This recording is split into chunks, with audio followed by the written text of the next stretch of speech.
Psalm 141, a prayer for protection from wickedness. Psalm 141 presents a deeply personal prayer attributed to David in which he asks God for protection from wickedness, both around him and within his own heart. The psalm reveals a believer who recognizes that danger does not only come from enemies but also from the temptation to join in their wrongdoing. Throughout the prayer, David expresses urgency, humility, and dependence on God's guidance to remain faithful and morally upright. The psalm begins with an urgent appeal to God. David cries out for the Lord to hear him quickly, emphasizing the immediacy of his distress. His request that his prayer rise before God like incense and the lifting of his hands like the evening sacrifice reflects imagery from Israel's temple worship. In ancient Israel, incense offered before God symbolized devotion and reverence. By comparing his prayer to incense and sacrifice, David expresses his desire that his prayer be received as an act of sincere worship. Rather than relying on ritual alone, he offers the devotion of his heart and seeks God's attentive response. A central concern in the psalm is the control of speech. David asks God to set a guard over his mouth and keep watch over the door of his lips.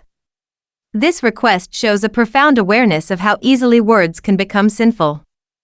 In moments of pressure or anger, a person might speak harshly, deceitfully, or foolishly. David does not trust merely in his own discipline but asks God to actively help restrain him. This reflects a broader biblical understanding that righteous living requires divine help, especially in areas that are difficult to control, such as speech. David then moves from the problem of speech to the deeper issue of the heart. He asks that his heart not be inclined toward evil or drawn into participating in wicked acts with those who practice wrongdoing. The prayer recognizes that sin often begins internally before it appears externally. David specifically asks not to eat of their delicacies, a phrase that likely refers to enjoying the benefits or pleasures associated with sinful companionship. Wickedness can appear attractive, offering rewards, acceptance, or comfort. David therefore prays not only for protection from obvious wrongdoing but also from the subtle allure of participating in it. One of the most striking statements in the psalm appears when David speaks about correction from the righteous.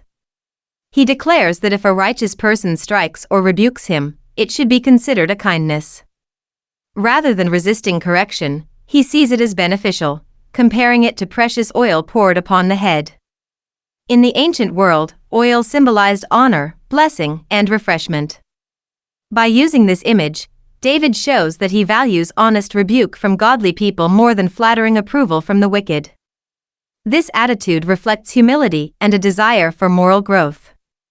A faithful person understands that correction can help prevent deeper sin and guide one back toward righteousness. As the psalm continues, the focus shifts toward the fate of the wicked and the suffering that evil causes. David describes the downfall of corrupt leaders and uses vivid imagery of bones scattered at the mouth of the grave. These poetic expressions convey the destruction and instability produced by wickedness. Though the language is stark, it reflects the reality that injustice and violence ultimately lead to devastation. Even when evil appears powerful for a time, it carries within itself the seeds of its own collapse. In contrast to the instability of the wicked, David places his trust firmly in God. He declares that his eyes are fixed upon the Lord and that he takes refuge in him. This statement expresses reliance and hope. David recognizes that his safety ultimately does not depend on his own strength or strategy but on God's protection.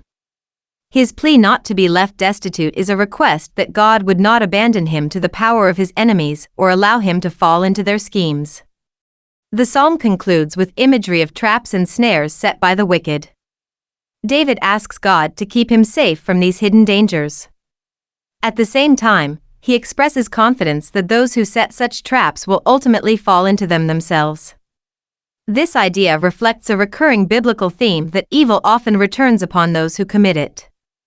The prayer therefore ends not with revenge but with trust that God will uphold justice while preserving the faithful.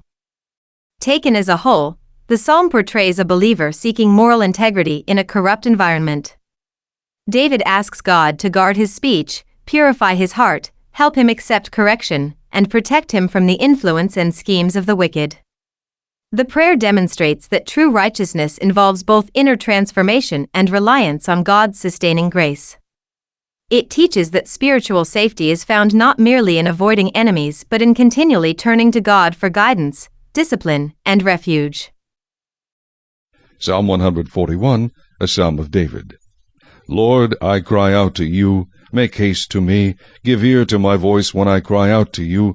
Let my prayer be set before you as incense, the lifting up of my hands as the evening sacrifice. Set a guard, O Lord, over my mouth. Keep watch over the door of my lips. Do not incline my heart to any evil thing, to practice wicked works with men who work iniquity, and do not let me eat of their delicacies. Let the righteous strike me, it shall be a kindness, and let him rebuke me, it shall be as excellent oil. Let my head not refuse it. For still my prayer is against the deeds of the wicked. Their judges are overthrown by the sides of the cliff, and they hear my words, for they are sweet. Our bones are scattered at the mouth of the grave, as when one plows and breaks up the earth. But my eyes are upon you, O God the Lord. In you I take refuge.